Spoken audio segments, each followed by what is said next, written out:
Good evening. We would like to start our bulletin by reading out the statement made by Foreign Ministry spokesman Ambassador Inal Batu in response to a question posed to him during his weekly press meeting. Certain remarks made by the Greek government spokesman on Turkish-Greek relations and Cyprus on November the 1st contain misleading elements and display an arbitrary approach with regard to the aim and scope of the process of dialogue of the past 10 months between us and Greece.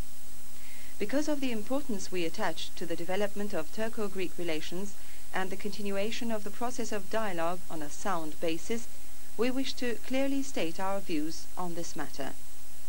Contrary to what has been stated by the Greek government spokesman Kostopoulos, there are, besides the continental shelf issue, other important questions between Turkey and Greece, such as airspace, the demilitarization of Eastern Aegean Islands, and the plight of the Turkish minority in Western Thrace. It is evident that there is an organic link among the questions pertaining to the Aegean.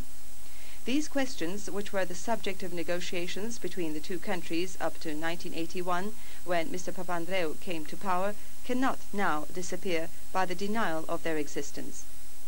During the political committee meetings held in Athens and Ankara this year, the Turkish side, while pointing out to the existence of all these issues, has not insisted on their immediate discussion and has concentrated its efforts on security and confidence-building measures in the belief that this would prepare the necessary ground conducive to their settlement. Since important distance has been covered in this regard in the political committee meetings, what should now be done is to define the problem areas, close the gap between the positions of the parties, and to arrive at a solution. It is necessary for this purpose to draw up, first of all, an inventory of these questions and to define them, and later on to negotiate these questions according to priorities to be agreed between the two sides. It should also be stressed here that Mr. Kostopoulos has attempted to reduce the continental shelf question to a delimitation between the Greek islands in Eastern Aegean and the Turkish coast. Such an attitude is a clear indication of the Greek intention to take over the international airspace and the high seas west of the Greek islands in Eastern Aegean. Turkey cannot, either today or tomorrow, accept such a situation. Turkey will continue to defend its legitimate rights and interests in the high seas and the airspace beyond the territorial waters that exist in the Aegean today. We wish the process of dialogue with Greece to continue. This is the only means to achieve equitable and balanced solutions to the issues between us. Dialogue and negotiations have always been the basic elements of our policy in our approach to Greece. However, setting preconditions for the dialogue process and expecting to gain unilateral advantages through it can only damage this process.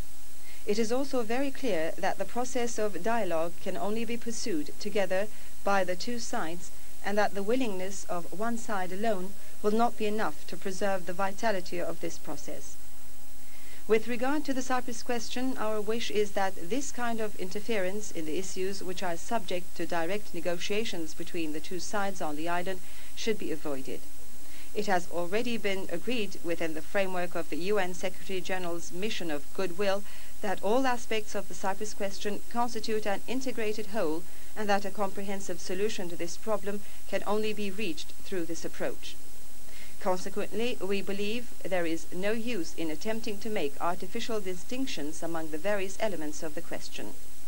How matters relating to the constitutional aspect of the question will be resolved in the context of a bizonal federation is solely up to the decision of the two peoples on the island.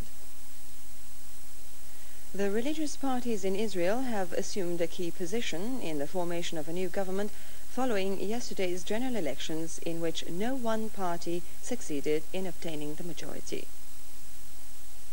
The ruling right-wing Likud bloc and its rival left-of-centre Labour Party have announced that they have no intention of continuing the coalition agreement.